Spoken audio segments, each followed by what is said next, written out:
To Infinity and Your Mom. No, wait. To Insanity and a Blonde. Hang on. To Immunity and Respond.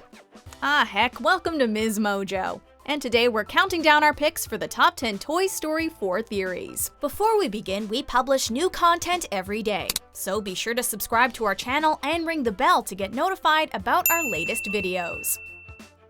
For this list, we're taking a look at plot points, character arcs, or details, no matter how out there, that could appear in the 4th installment of the Toy Story franchise. Number 10. Competing with technology. You've got to be kidding me! He got an Optimum X for Christmas! The 21st century has brought with it more choice than ever when it comes to recreation. Sometimes it might feel more exciting to pick up a video game than to go grab a raggedy stuffed animal or dinged-up action figure. The Wreck-It Ralph franchise delved into the idea that games can be deemed obsolete and tossed aside for the latest thing. Even the Toy Story franchise has made subtle allusions to the new technology that's keeping kids' attention. What we haven't seen is how the toys feel about their thunder being stolen. Even if it's just a cutaway where Rex accidentally turns on Alexa, we'd be satisfied, and might even laugh a little bit. I think I'm just coming off as annoying. Number 9. The 4th film takes place in real life. They're making another Toy Story movie. No! I thought those movies were done, dog. They made 3 movies. They did make 3 movies. This is number 4. We know, we sound nuts, but hear us out. In a teaser trailer reaction, 2 new characters, Ducky and Bunny, were introduced, voiced by the hilarious Keegan-Michael Key and Jordan Peele. Now this was probably just a meta moment to get us excited for the film, showing these 2 stuffies are as big fans of the Toy Story movies as we are. To Infinity and Your Mom. Wait, what? Yeah. That's not right. You sure? No, that's not right. I'm pretty sure that's it. No, let me show you. To Insanity and a Blonde. What are you even That's how it goes. saying? They might need a rewatch to get the quotes right. To Infinity and Beyond! But if this is a scene in the film, what are the implications that they have seen Toy Story? And then Woody's like, you are a toy! Are the first 3 films in the franchise actual films in this universe? You are a toy! Are Woody and Buzz celebrities? This is Twilight Zone territory here. Something Jordan Peele knows all too well. Number 8. Sid to the Rescue. Janie's all better now. We love a good redemption arc. Sid scared the hell out of us, and any nearby toy, in the first Toy Story, creating Frankenstein's monster-like creatures who turn out to be decidedly less evil. But they're cannibals. We saw them eat those other toys. Now, Sid's story was left on a pretty bleak note, having been traumatized by his creations and Woody pulling an Exorcist moment. We toys can see everything. However, keen-eyed viewers were quick to notice a garbage man in Toy Story 3 wearing a skull t-shirt, and theorized that Sid may have become a well-adjusted young man after all with a steady job. But what if he took that job for an even more heartwarming reason? Perhaps Sid decides to put his MacGyvering skills to good use and gives new life to discarded toys, and finally ends up playing nice. Aww. So play nice.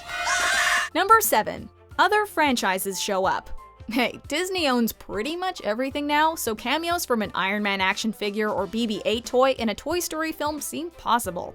But based on the trailer, we might be hit with some nostalgia too. In a highly spooky sequence, Woody comes face to face with some ventriloquist dummies. Boys. For those of you who didn't grow up in the 90s, before there was Woody, there was Slappy the Dummy from Goosebumps. The dark side to a sentient plaything. What do you want? Don't you get it yet? You can't get rid of me. The dummies in the trailer bear at least a resemblance to Slappy and his twin Snappy. Since Woody was originally an evil ventriloquist dummy himself, maybe we'll see what could have been.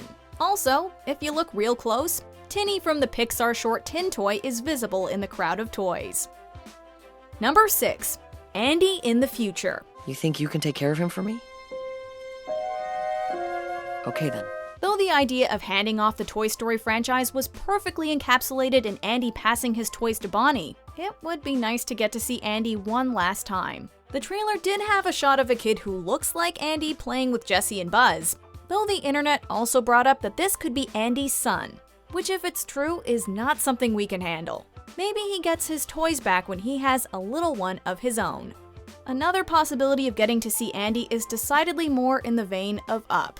In a flash forward, Woody and Buzz find an elderly Andy close to death. In his final moments, the cowboy and space ranger come to life before his eyes and stay by his side, likely as a stripped-down piano version of You've Got a Friend in Me plays. Excuse us while we go sob. Thanks, guys. Number 5. Shutting Down. Andy's coming, everybody! Back to your places, hurry! We're gonna get real depressing here, so sit tight. In Toy Story, toys are never supposed to reveal they're alive. Well, barring the uprising against Sid. It seems like a cardinal rule any self-aware toy understands. According to one Reddit theory, maybe the main villain of Toy Story 4 will be a toy that doesn't respect the status quo, who finally reveals himself to his owner. When the world discovers toys are alive, parents take all the toys away, and toy after toy is turned off. To restore order, Woody, Buzz, and the rest of the toys somehow turn off what makes them alive and become regular toys. Though there's some holes here, the idea of never seeing Woody become animated again is cruel. Number 4. Andy's dad will be addressed. Something that's remained unaddressed in the Toy Story universe is where Andy's dad is. Pixar has said that it was a purely logistical move to exclude him back in 1995, as it would have just been too expensive, and also that the character wasn't relevant to the story. Despite this, it's been a question a lot of Toy Story lovers have had. Well, that and whether Jesse's owner Emily is Andy's mom. Some theories point to a similar story with Andy's dad and Woody. In Toy Story 2, we found out that Woody has a long history, so maybe Pixar will kill two birds with one stone and show both his and the Davis patriarch's backstories. Number 3. Can anything come to life as a toy? She literally made a new friend. I want you to meet Forky. Hi. When the teaser trailer was released, a new player was added to the mix, Forky.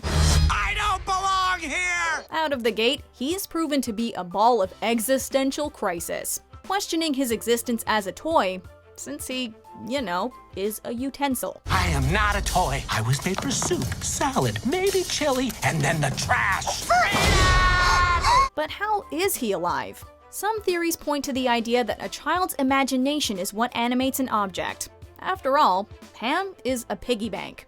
I don't get it. A Reddit theory calls back to Toy Story 2, when the group visits Al's toy barn and we see many motionless Buzz Lightyears. Only the one in a display case, accessible for kids to test out, is alive. You're in direct violation of Code 6404.5, stating all Space Rangers are to be in hypersleep until awakened by authorized personnel. Given that we've never really questioned why the toys can come to life before, it would be an interesting route to take.